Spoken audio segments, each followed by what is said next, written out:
Don't worry about it. Just fucking snort lines of crease. Yeah. For Jocko. So we were talking about that time I got humbled. This is when I was 16. So we talked about how, you know, when you and I started training, it wasn't common to hear of just a jiu-jitsu guy. Right. You know what I mean? Like most people who trained, they did everything. They did MMA, or even if they didn't fight, they were still partaking in MMA sessions and helping the other fighters get ready and that sort of thing. Yeah, what we were talking about was like there was no just jiu-jitsu guys like, I just do sport jiu-jitsu, I just do like grappling tournaments. It was like, even if the guy doesn't fight MMA, like he's there sparring with the MMA guys, getting them ready because they need to work their ground game. For sure. Jiu-jitsu and MMA was very intertwined. Yes, it was all kind of one thing, you know what I mean? And that's all I ever thought it was when I first started.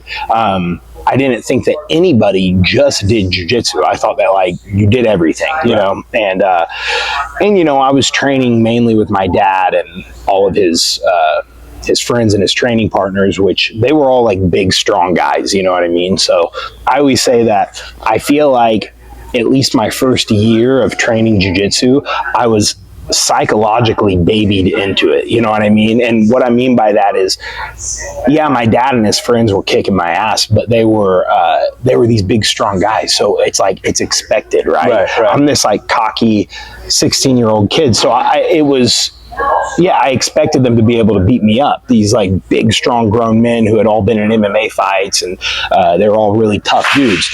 Well, then one day, my dad, he signed us up to go to a seminar in Indianapolis. You know, I'm from Indiana. And so we go to this seminar, and it was a big seminar. It was like a good turnout, lots of people there. I remember we were drilling heel hooks that day, and I didn't know anything about leg locks at the time. You know? And again, I'd been training for like probably a year at this point, you know, and I thought I was really tough because I could kick all my friends' asses. You know what I mean? If I grappled with any of my friends, I would submit them in a heartbeat. Yeah, you're 15, 16-year-old with this bit of knowledge that no one else has. It's literally a superpower at that point. Yeah, dude. So when it was time for open mat after the seminar, there was this skinny, redheaded guy on the mats that, you know, he looked so unassuming. He looked like a little dork, like a little computer nerd, you know. Did not look like a fighter or anything by any means. And he was the one that was sitting at the front and asking all the questions during the technique portion, you know what I mean? And I remember kind of just looking at this guy, like, who's this guy, you know what I mean?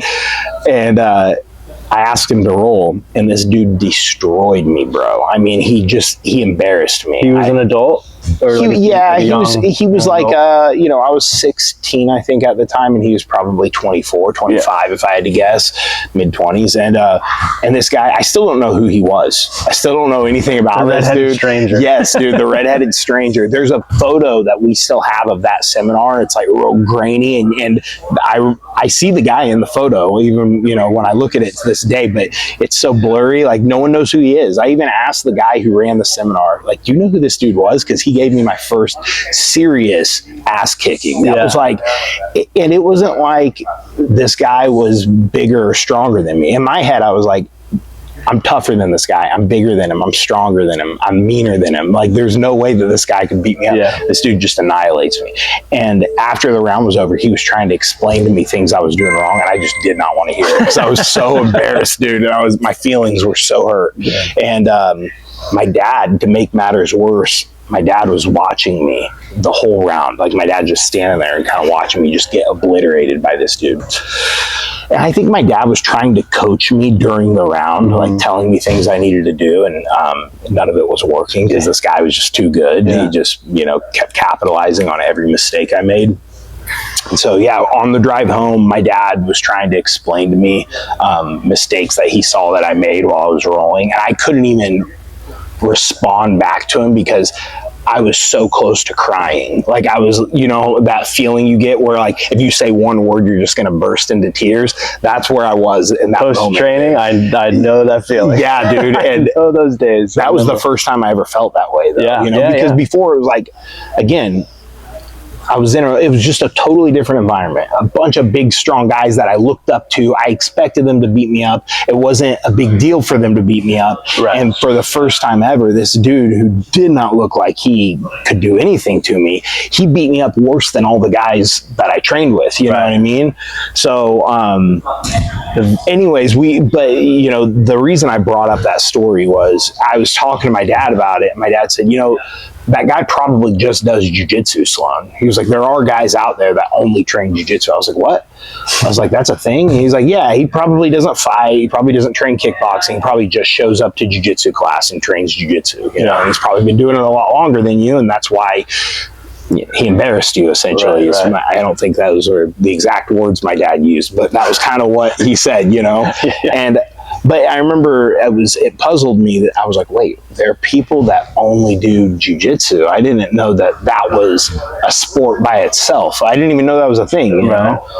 And shortly after, though, it was probably a couple months after that, my dad actually signed me up for my first jiu-jitsu tournament and, you know, got me involved in competing and stuff. So, but yeah, that was my first humbling experience. That's the day that the veil was lifted. Yes, when I realized shattered, and like that's an important day. And probably anyone that's been training for a while, or even in the early days of training, like you pretty quickly come to that realization that like everyone things are has different than I thought they were. Yes, everyone has that experience at some point, right? They think that, you know, it's a matter of just being tough and being strong and you know, and maybe just knowing a thing or two, but no, it's like there's guys that, you know, they're just levels above you. And so. I remember I started Muay Thai before starting Jiu-Jitsu, and I remember like I'd been doing Muay Thai for probably like 8 months to a year at this point, like doing pretty decently, and then went over to followed my crew over to an MMA gym and like had the illusion that still exists a lot with strikers today of like, oh, I'm gonna piece this guy up on the feet. I'm not gonna let him. He's not gonna take me down. So then I'm just gonna beat him on the feet. And yeah, I remember my first like MMA sparring session and just going against like this wrestler and just getting like maybe throwing like a single leg kick and then just getting taken down and just held down and beat up on the ground for like the entire round, and then that happening again and again and again. Nothing you can do about it. Yeah, I mean, I remember it just so vividly of being like, oh, things are not the way I thought they were. Yeah. And, you know, that is like, obviously, you know, you're where you are. So redheaded stranger didn't take your soul. Exactly. You know, you were able to did the opposite. Past that. And and I think, you know, those are like kind of the two routes of either like people that happens to them and they either shut it down and then avoid getting in those situations forever, or they're like, I want to be able to do that. Yes. Then, you know, like in your case, that is exactly what it is. It's I really believe it's like that, black or white with most people. They show up, they learn some jiu-jitsu, maybe they even get away with training for a few months or so, depending on where they are, before they absolutely just get destroyed. But it happens to everyone, and that's the moment where people either stop training or they go, no, I want to be one of those guys. Right. I want to be like that. You know what I mean? And I think it stings all the same, no matter who you are. It's just a matter of how you choose to deal with that. You know, that information that you were just that was brought on. So I wanted to ask you about like that. So you told me before, but I want to talk about it here. Like the training environment, and like training with your dad and with his friends, and like kind of that whole situation. I think it's a pretty cool story, and I think it's like it's interesting that, you know, there's not many people that have kind of the experience that you had getting into martial arts. So. Well, so I mean, when I was a little kid and we moved into this house. We moved out of our neighborhood and moved into this house kind of out in the boondocks. Like there was like, you know, cornfields surrounding us. My dad had this little pole barn built in the backyard. And my dad was always a martial arts fanatic. And, you know, he always loved lifting weights. And so it was his one of his dreams to have his own training facility, basically his own gym, So he had mats put in and put all of his weights in this barn. And every weekend he would have his buddies over and they would just train jiu-jitsu, boxing, they would lift weights. They just did everything. Every weekend, 9:30 a.m. From the time I was a really little kid, they were holding these practices out there. And him and a lot of his friends, they competed. They either did jiu-jitsu tournaments or they, some of them fought MMA. And like, I remember my dad leaving some weekends to go corner his friends in MMA fights and things like that. And, it was such a rugged environment with no heat or no air conditioning that somehow or another, he and his friends started calling the barn the cave. And then, it kind of caught on. They're like, oh, we're training in the cave this weekend, that sort of thing. And they decided to call it Caveman Combat. They're like, well, we need a name for it because a lot of them were competing at the time. They were all, like I said, going out to competitions, jiu-jitsu, MMA fights. And so my dad was like, well, we got to get some team shirts made. And again, this is long before I started training with them. But, I liked drawing from the time I was a little kid. And so my dad asked me to draw a picture of a caveman for him. And he had t-shirts made, and it says on the front, Caveman Reality Combat and Conditioning, and on the back it says the original no holds barred fighter. And it has like my little cartoon caveman on the front of it. It's like just very rudimentary drawing of a caveman holding a club, you know what I mean? And so, yeah, he had a bunch of copies of those shirts made and gave them to all of his friends. And I even still have a few of those shirts myself in my closet right now.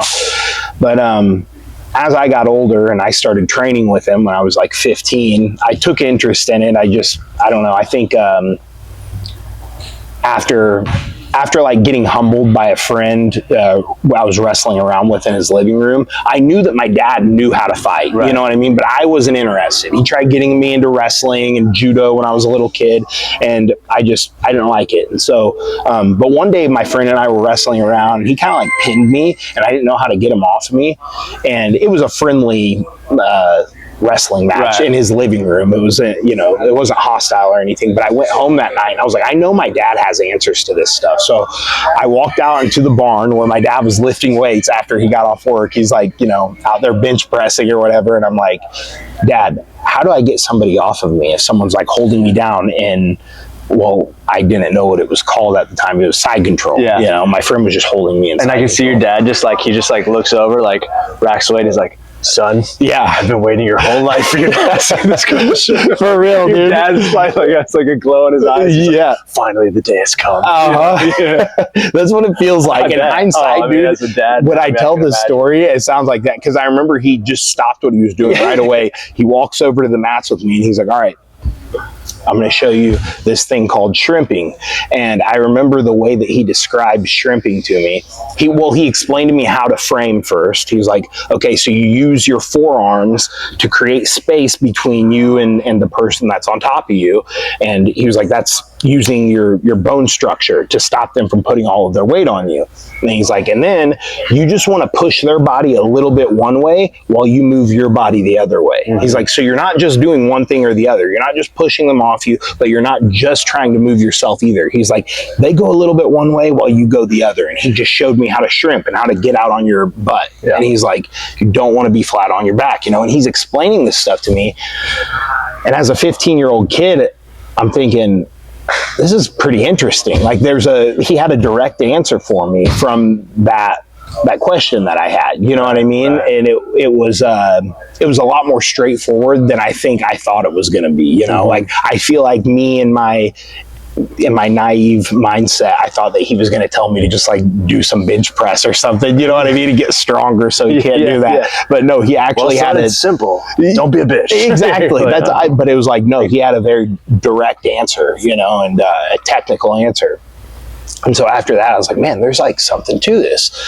And so I started to just make more regular appearances in the barn when my dad would be lifting weights, and I started asking him more questions about fighting, and I would watch fights with him more often, and I would ask him questions then, and eventually I just started training with him and his buddies every weekend. And then it was like, once I started, I just never stopped. So every Saturday and Sunday at 9:30 a.m. we were out there boxing, doing jiu-jitsu, everything, and I fell in love with it. Was it like a structured, like was your dad teaching, or was it kind of like, I don't know, like the sessions we do now where like you're training and then afterwards we're like, oh, you're doing this technique, like what's that, like was it, what was like the structure? There was some structure to it, and I would say my dad was running it. You know, he was the one in charge of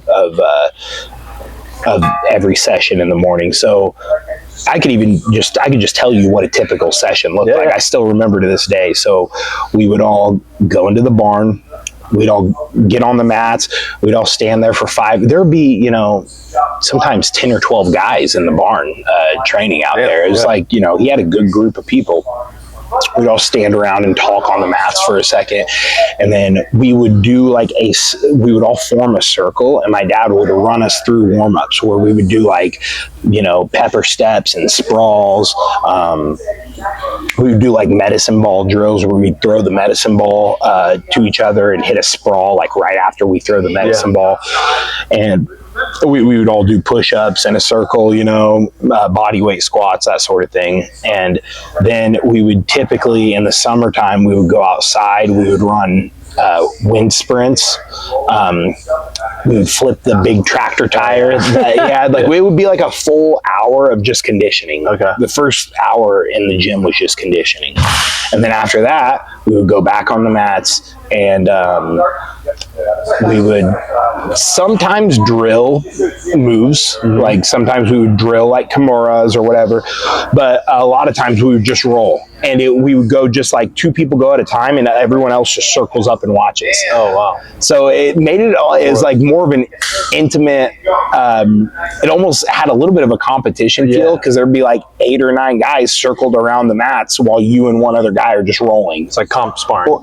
Or just boxing. You and one other guy are boxing, and everyone's watching you for the round. And then they'd be like, all right, 2 more guys in, you guys out, you know, and two more guys would go in, and then they would spar, they would roll. And you're the only 16. I was the only kid in there. Everyone else was grown. Yeah. So you're a 16-year-old kid squaring up against your my dad and all of his buddies. Man, and all his friends are like, well, I mean, that's a pretty formative experience. Yeah, it was. Teenage 100%. Boy, man, young man. And I mean, it taught me a lot about just like how to be tough, you know what I mean? And because, I mean, don't get me wrong, I had some days in there that were not easy. Like there were times that I got beat up by my dad and his friends, and it wasn't fun. I remember going into my bedroom after a training session sometimes, and like being on the verge of crying, or sometimes maybe I even would cry because I was like, fuck, I'm not getting better at this. I want to get better, you know, but it's like, they just knew more than I did. Right. And you don't have the foresight or understanding to be like,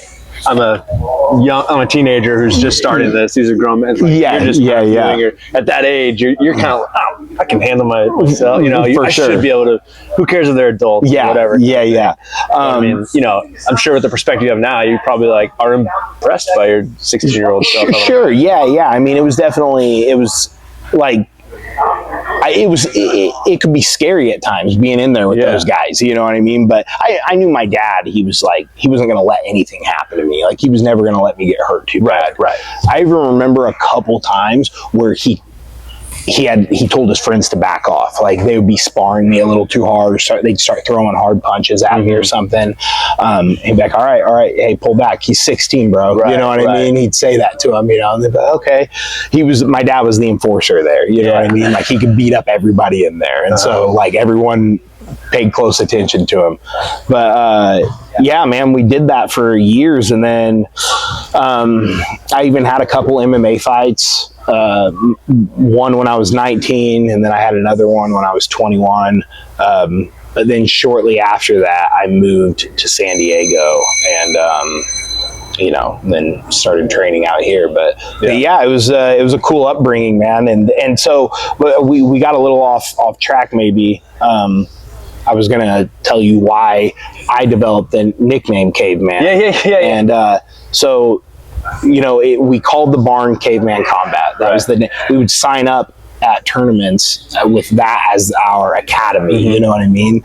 And then like my dad's buddies, my buddies that would come train with us, they would all just kind of call us the Cavemen. They'd be like, oh, we're going to go train with the Cavemen, you know what I mean? And then, I don't know, at some point, a few of my friends just kept calling me that and it just stuck. And before I knew it, it was my nickname. And, and like I even moved out here and the name followed me. I didn't even mean for it to. It just is like I was hashtagging it all the time with everything I posted on my social media.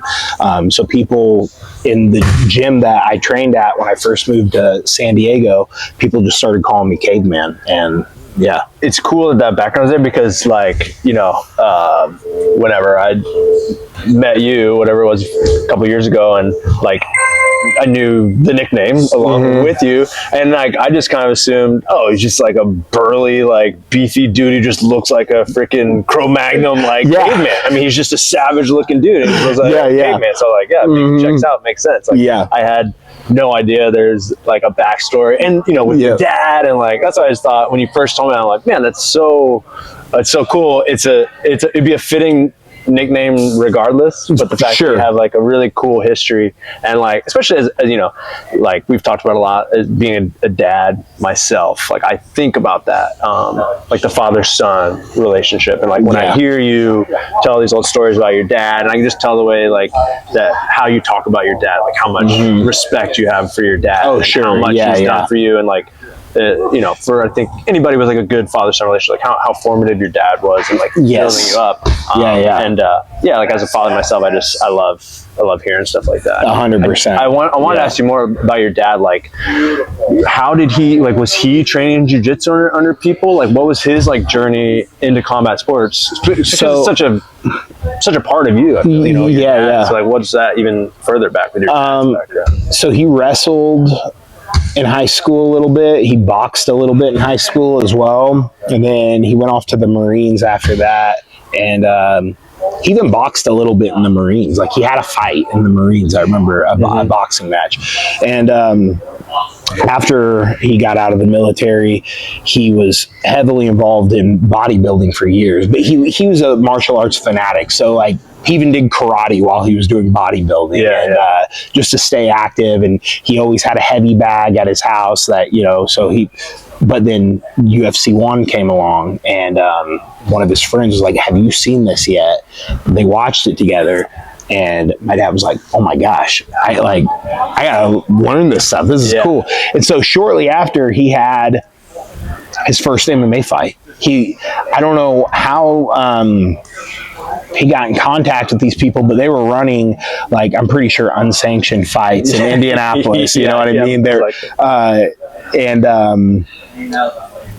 but like anyone could sign up and go fight. And so my dad was like, yeah, I want to go fight, and he was like, I know some stuff. I know how to wrestle and box. And the guy that he faced, my dad didn't know this at the time. He still didn't really know what jiu-jitsu was. Like he had seen the Gracies a couple times on the early UFCs, but he still was pretty unaware of the sport and what it entailed. You know what I mean? That it was like a submission-based sport. And he fought a jiu-jitsu purple belt. I think the guy was like a Renzo Gracie purple belt or something, which at the time was you had a serious superpower.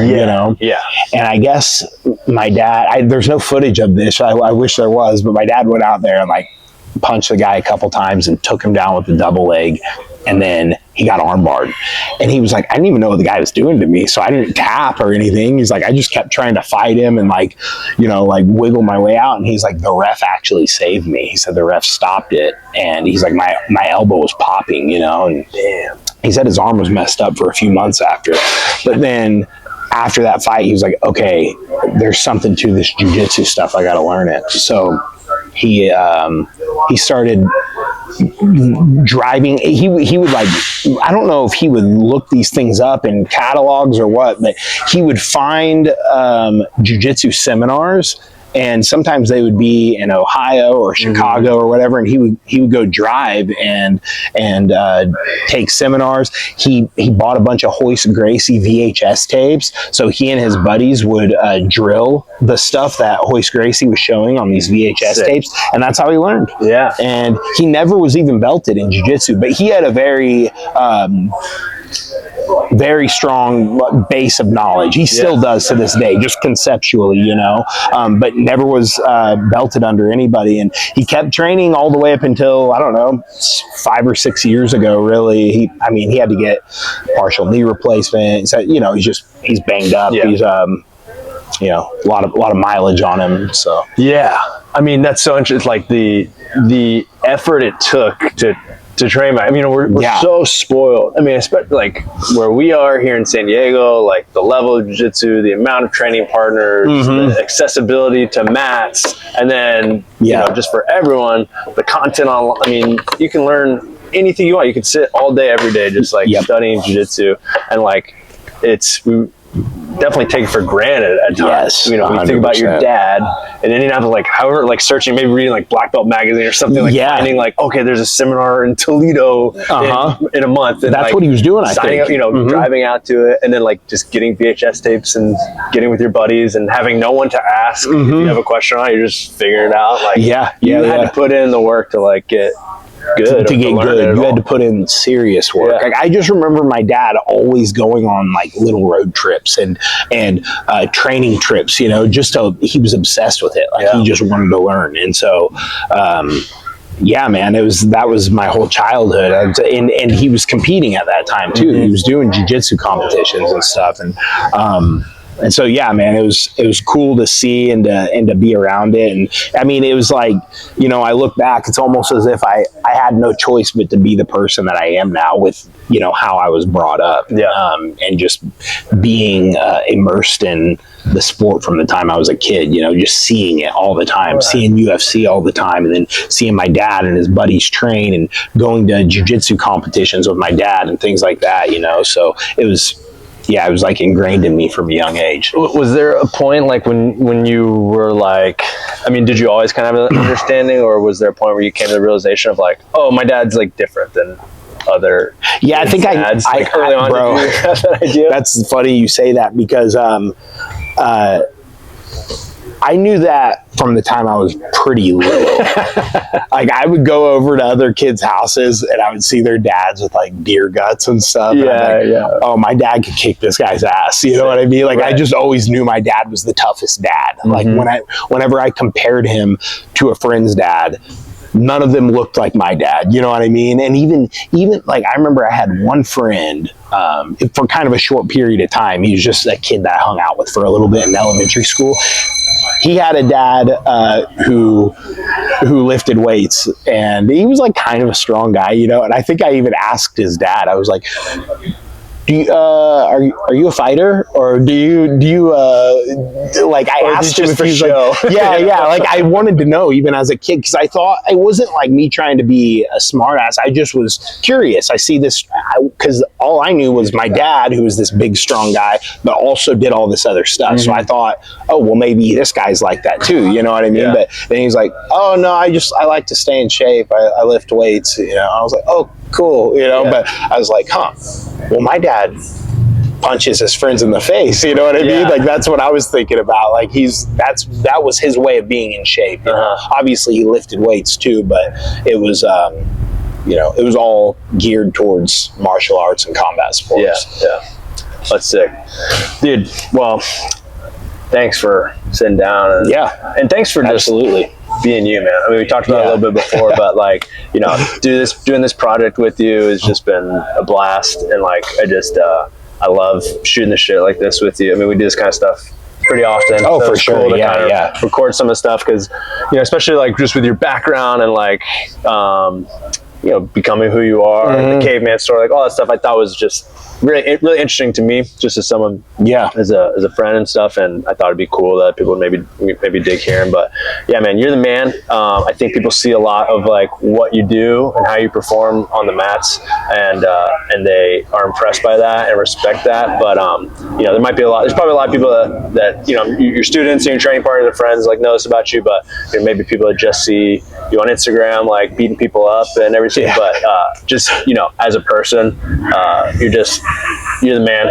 Yeah, super sweet guy, kind guy, someone who you know, today, especially like, as you know, when I came up in jiu-jitsu, it's like your jiu-jitsu coach, you know, to me, I was really fortunate with my first jiu-jitsu instructor, where he was you know, he was like a mentor to me, and like and that was kind of my impression of jiu-jitsu coaches, jiu-jitsu professors, was like that classic kind of like martial artist, like this is your mentor, not just on the mats and like how to beat people up and how to do these moves, but like this is a role model of like how to like live a good life and like be a good person. That's cool. So you know, that was my initial impression of jiu-jitsu coach.